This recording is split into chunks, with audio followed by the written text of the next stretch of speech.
Welcome to Vet Talk, the veterinary podcast. I'm Dr. Nathan. Thanks for listening.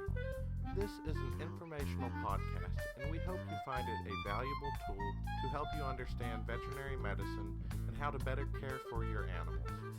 If you want to contact us, please reach out to theveterinarypodcast@gmail.com. You can find a complete list of the podcast episodes on SoundCloud or by going to lickingvalleyvet.com and finding the education page. While you are there, take a look at our blog section for more helpful information. You can also follow Licking Valley Veterinary Hospital's Facebook page if you want regular updates on released podcasts, blogs, and videos. If you find this information helpful, please feel free to make a donation to the continuation of this content. There is a link to do this on the webpage under the podcast list. As always, thanks for listening, and I hope this information is helpful to you. Welcome back. In the last episode, we began our conversation on how we handle sterility with bacteria in veterinary medicine. If you haven't listened to that episode, please do so now, because I will be referencing it a lot, and this is finishing that conversation. So let's talk about how the public has viewed sterility in veterinary medicine. This is probably best discussed by some of the lawsuits brought against Dr. Pohl. He's a great example. I really don't know the man, so I'm not commenting on him, just what surrounds him. But to be clear, I don't like him. Not because of anything he has particularly done, it's because when I'm about to complete a procedure, so many clients say, "Well, Doc, I saw Dr. Pohl do it this way. Why aren't you doing it that way?" The first few times I thought it was cute. After that, it started to annoy me. I don't have cable, and I don't typically go home to search YouTube to watch other vets do work I've been doing all day.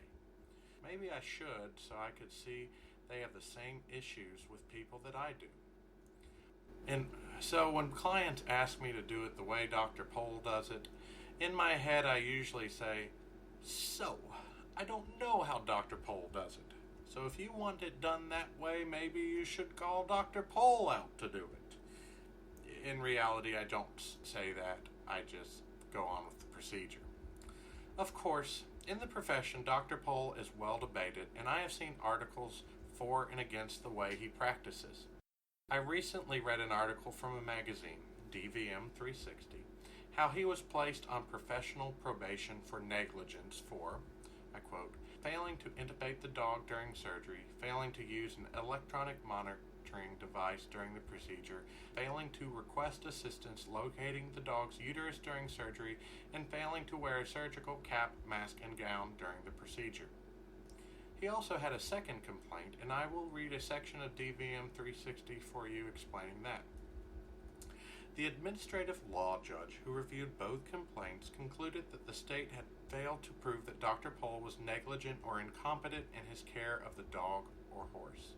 But LARA officials rejected part of the judge's proposed decision and placed Dr. Pohl on probation for a minimum of 1 day, not to exceed 1 year, for failure to intubate the dog during the procedure, failure to wear a surgical mask and gown during the procedure, and failure to clip the hair around the horse's wound prior to suturing the wound, according to court records.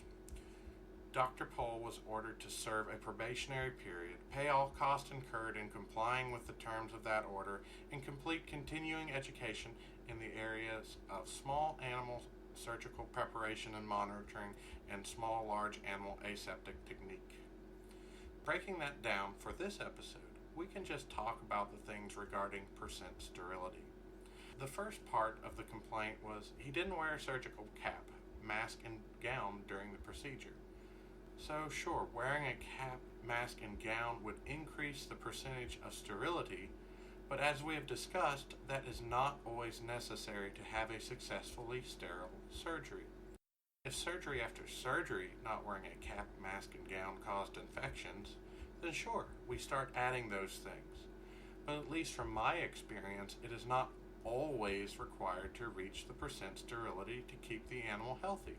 It's an extra step to help achieve that percent. I wear a mask and cap to increase the percentage in case something goes wrong and I need that extra percent to prevent a problem.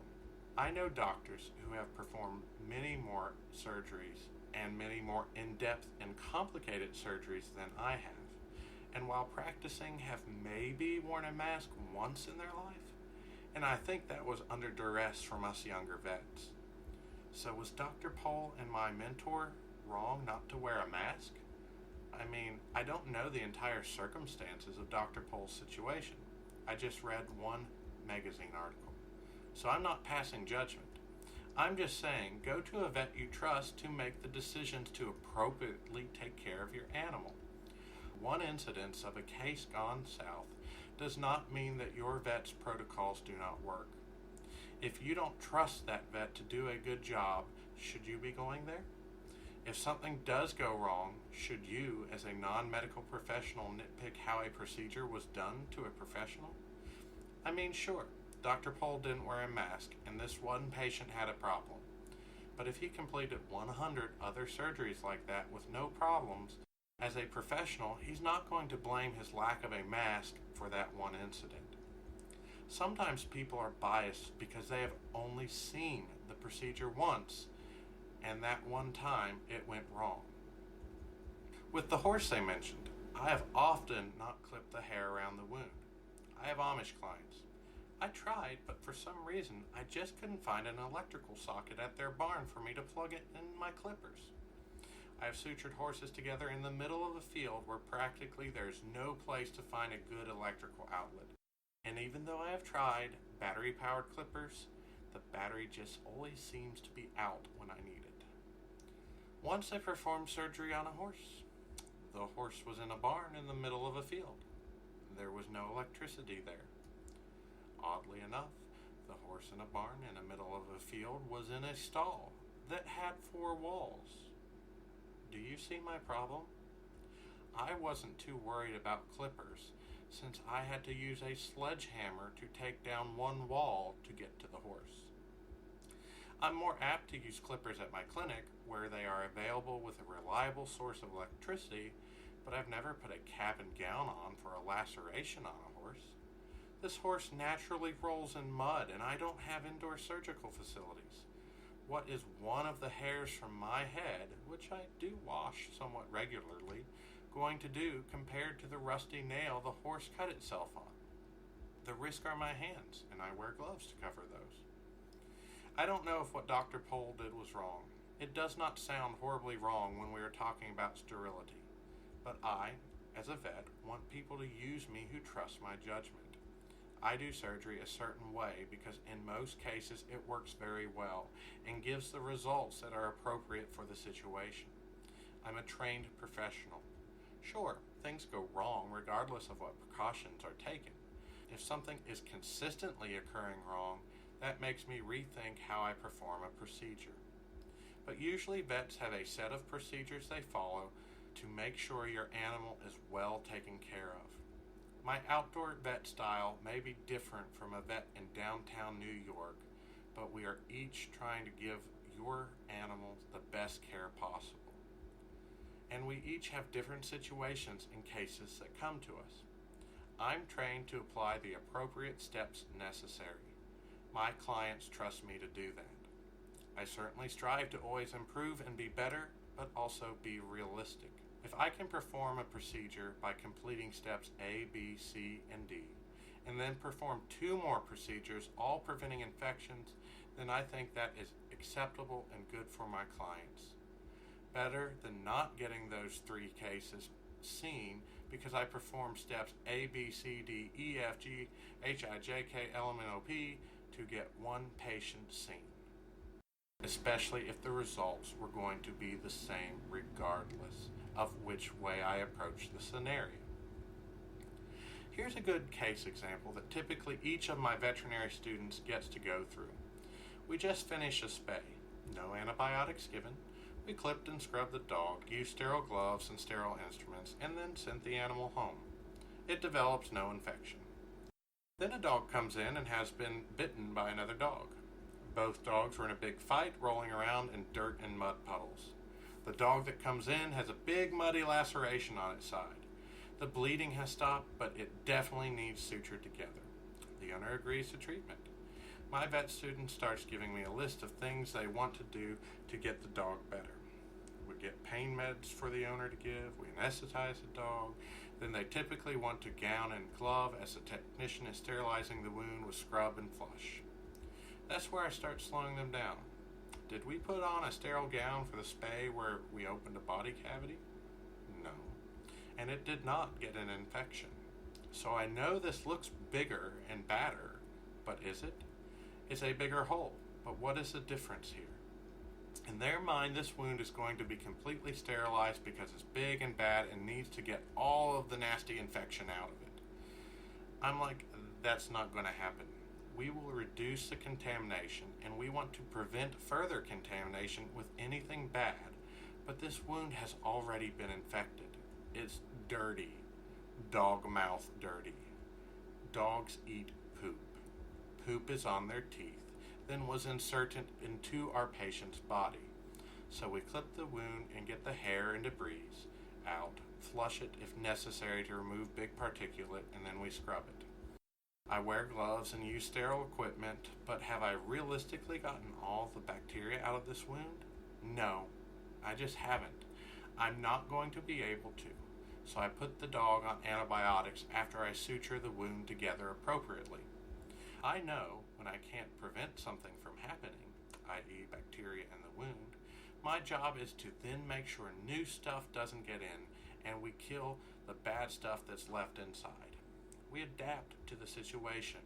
We adapt to the reality. I make sure to get out as much bacteria as possible and not add any bacteria that could do harm. But it's infected. I know it. So how do we deal with this? With bacteria, we can add antibiotics. That's our ace in our sleeve. When all the steps we could take in the ivory tower would not sterilize a wound, we can put stuff in the body to fight off bacteria. And that is what vets and doctors are trained to do. Add antibiotics when appropriate.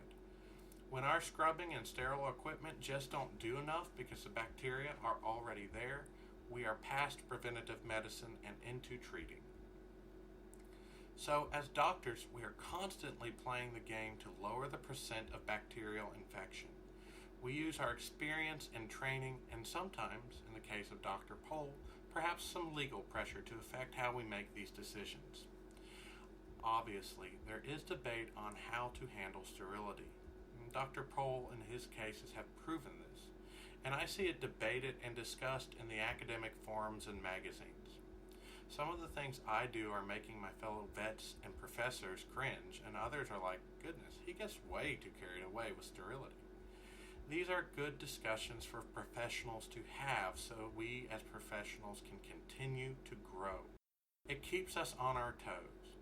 I certainly have made improvements throughout my practice years and continue to learn to try to be better for my clientele and patients.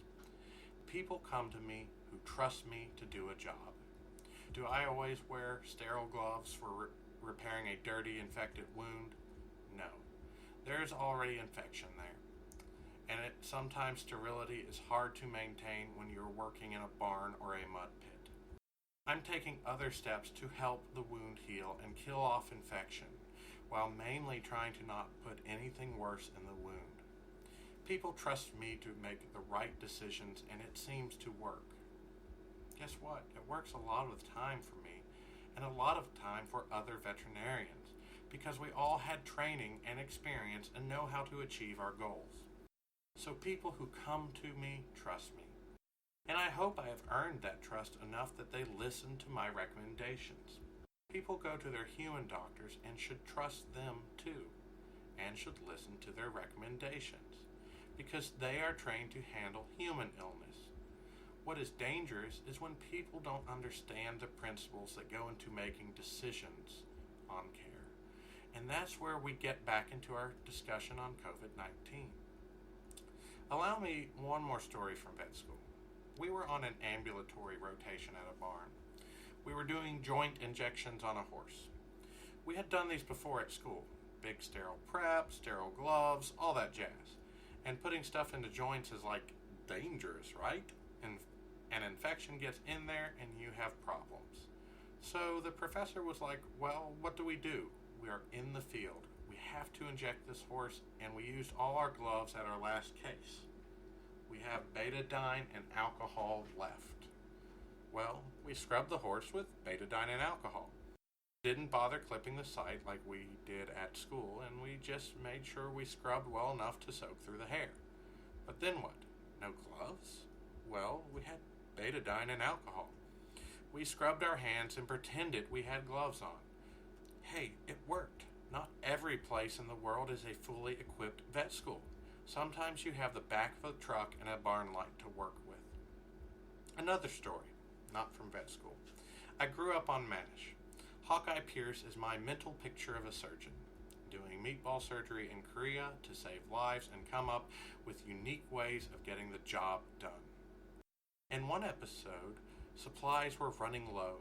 They ran out of gloves, so they sterilized their hands in alcohol to perform surgery. Goodness, when would this happen? Could a global pandemic disrupt medical supplies so that even in a first world country, doctors couldn't get gloves? Yeah, when I saw glove shortages, I was making plans for how my clinic would deal with it. Spays would be canceled. Neuters I would continue to do to help keep the pet population at bay and keep some money flowing in the practice. But I would do them with an alcohol betadine scrub on my hands, no gloves. I would save my sterile gloves for the big procedures I knew required more sterility. Then I would have to scrounge more as more things went on back order. This didn't happen. The state just stopped us from doing certain surgeries, and supplies eventually came back.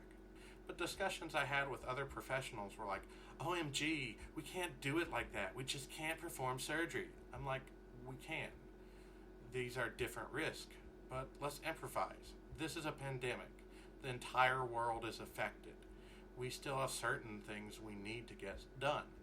We can still get things done, and as professionals, we know where we can take risk, but how still to achieve the end result safely. I don't know. Maybe that is compromising too much and taking too many risks.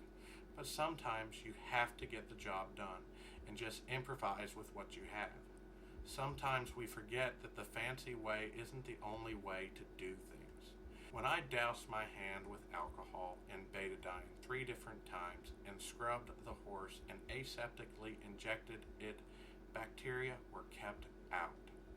Sure, it was more of a pain to do because the alcohol accentuated every cut on my hand, but we achieved a sterile environment with no gloves in a dusty barn. So yes, with knowledge, we didn't do everything the proper book way, but we got the job done effectively. That's what my training gave me, the ability to adapt to work smarter and safer than a non-trained professional. War Eagle for that. So what do we do in a pandemic with a virus like COVID-19? How do we protect ourselves with the proper protection to prevent infection? Well, we listen to our human doctors. They have been trained for this kind of scenario. And we listen to our leaders who are listening to our human doctors. That is what we need to do. We trust doctors for the rest of our health. Let's not abandon their advice now. So what are our doctors trying to achieve? Immunity and herd immunity. When our bodies have an immunity, we can fight off disease. When a certain percentage of the population has immunity, we can keep infection rates low by having a herd immunity. When the majority of people, the herd, are immune to a disease, then they act like shields to the people who are not immune. Herd immunity lowers the percentage of people infected, and then the disease doesn't fill hospitals over their breaking points. So how do we get herd immunity? Well, everyone gets infected and dies or fights COVID-19 off. Or we find a way to have our body stimulate an immune response without getting infected. That is what a vaccine does. A vaccine puts control back in our hands. Natural infection is erratic and deadly and works on the virus's timetable. Vaccine protection works on our timetable. Almost like magic, with a vaccine, a body can attain an immunity which makes a chance that your immune system can fight off the disease much higher. Are vaccines 100% protection? No, nothing is. But it decreases the chances of getting the disease or how severe the disease may be if you get it.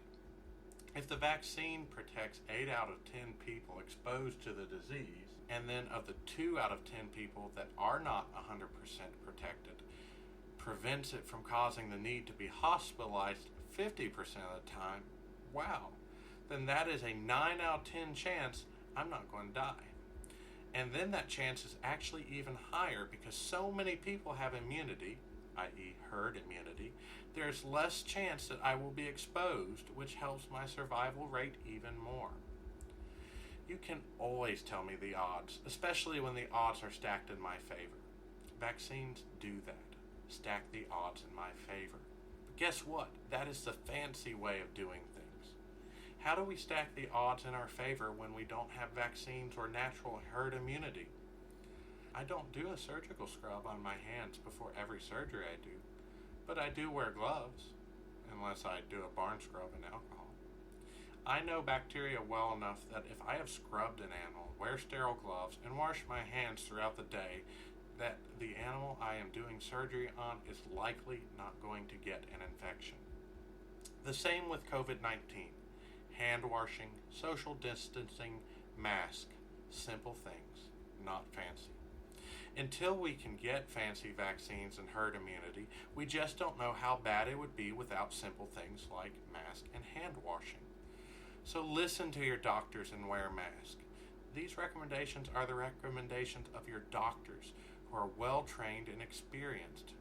When people with little scientific training debate wearing or not wearing a mask, so much is glossed over that they come to the wrong conclusions. For example, I rewrote this episode multiple times because I glossed over so much bacteria and sterility discussion that I just feel it doesn't do justice to all the steps I and other professionals am taking to keep an animal healthy. It's hard to sum up years of training in a few specific examples. So realize, when we are told to wear a mask, it is because we are looking for simple things versus complex steps an entire country can do to lower the case rate. Kentucky, for example, has less cases than other places and has been trying to be conscious of how it handles cases. I think Governor Beshear has saved lives with a proactive approach. The CDC says 8% of Americans get the flu each year. That's roughly 26 million people. Of course, humans are used to the flu. What if we treated COVID like we treated the flu, i.e. just living with it versus trying to prevent it? And 8% of Americans got COVID instead of the 1% that hasn't. Or would it be just 8%? COVID is said to be 3 times more effective than the flu. So would it be 24% of people that would get COVID? Well, back to what we do know. Flu cases in a year. 26 million Americans a year are infected with flu. 20% of those 26 million Americans require hospitalization. Over 5 million cases of flu need hospitalized. That's more beds than we have at a single moment. So this has a devastating effect on us if we do nothing with COVID-19. The death rate may rise extremely high. It is killing us, and it is killing our economy, which will kill more people and ruin more people's lives. Without a strong economy, we can't pay for the health care we need or continue to pay our rent and medical bills. If people don't have shelter and don't have health care, this virus will kill even more. We need a healthy nation to have a strong economy. If the economy worsens, the virus will just worsen. We have to adapt to survive, and we have to take seriously this threat so we can come up with effective ways to get a strong economy back. The first step is listening to doctors' advice on how to go through daily life. When that is done, then it is reopening the economy so it does not collapse. After all, what good is an economy if everyone's dead? Speaking of the economy, here is why I think we have to really buckle down on what the doctors are telling us. The unemployment rate was about 10% in 2009 during the Great Recession. Many listeners can remember those challenges that we faced. That went down to about 3.5% for years. And then with COVID-19 in 2020, jumped up to 20.5 million people being unemployed, which is roughly an unemployment rate of 14.75%. The people infected with COVID-19 are off work. Remember, that is 3.5 million people off work to COVID-19, not just the regular unemployment. That's 17% of 20.5 million unemployed people. If we weren't fighting COVID as much as we are, would that be 6.5 million people more off work? 10 million? You know what that is getting closer to? 25% unemployed. That was the unemployment number from the Great Depression. We don't want to reach that number. How much closer would we be if we weren't doing the steps we are doing? What would that do to the economy and prosperity of America? We have to take COVID-19 and the recommendations to prevent it seriously. In vet school, I didn't know that I did not have to complete a surgical scrub on my hands before every surgery to reach the percent sterility to protect the patient. In the real world, I have realized if I take other steps to provide sterility, I am covered and still have backups for if things go wrong. With COVID-19, we don't know all the answers yet because this disease has only been around for less than a year. Less than a year, and it has done all this to the world. We do know that social distancing, hand washing, and masks help. So until we get a vaccine and better understanding of how to defeat the disease, until we learn what steps we have to and don't have to take to prevent the disease, we need to do those things we know work. Abraham Lincoln once said, "You can't trust everything you read on Facebook." And it's true that you can't trust everything you read on Facebook. I'm going to finish this episode just debunking a few of those Facebook rumors that are trying to dispel the things that work for COVID-19. First, I see some Facebook posts that want to make everyone believe that COVID-19 is an unimportant disease. I see Facebook posts stating how the amount of people infected and who die from this disease aren't that big of a deal. And yes, they're right. In 1,000 years, no one is going to care who died from COVID-19. Again, we are working to make sure that person that dies is not your grandmother, or your brother, or your children. Yes, the human race does not care who dies here. Yes, Dr. Nathan does care who dies, because he's selfish and doesn't want to see his family and friends suffer. Facebook also complains about various aspects of social distancing. 6 feet is the number everyone talks about. Is that a guarantee you won't get the disease at 7 feet? No. That is where they find, in most cases, it limits the spread. The further you are from a person, the less chance you can get a disease. I scrub an animal 3 times to make sure we lower the percent of getting an infection. Will that prevent all infections? No.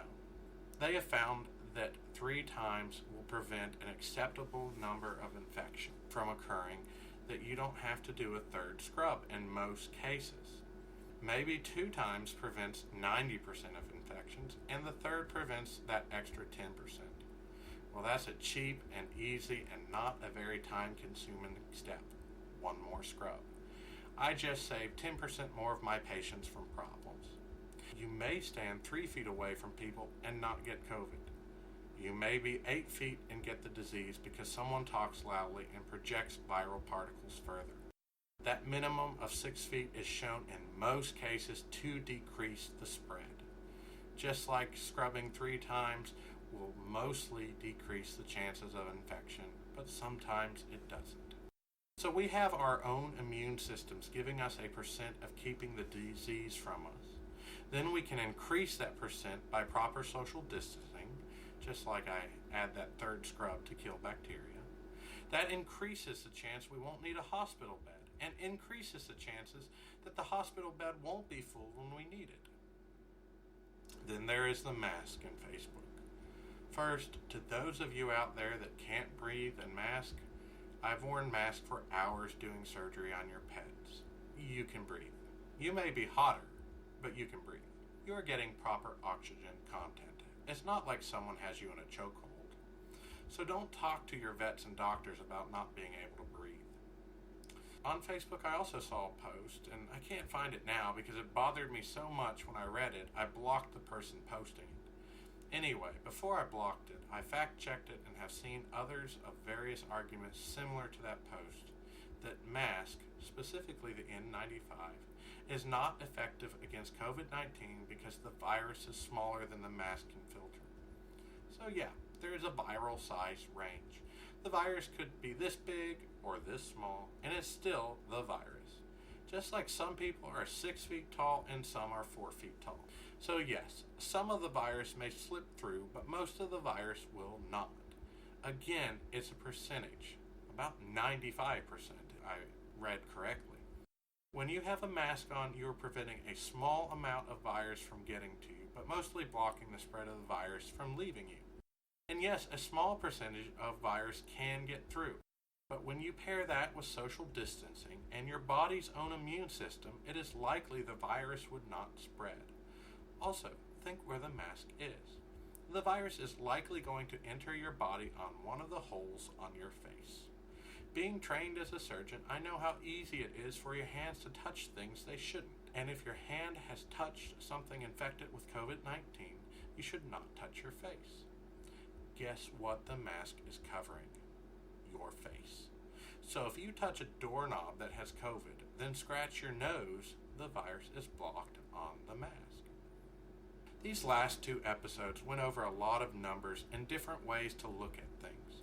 I hope it shows that there are a lot of possibilities in the world, and excuse the pun, more than one proper way to skin a cat. We as vets use the knowledge we have earned to make decisions to keep your animals safe. So do human doctors.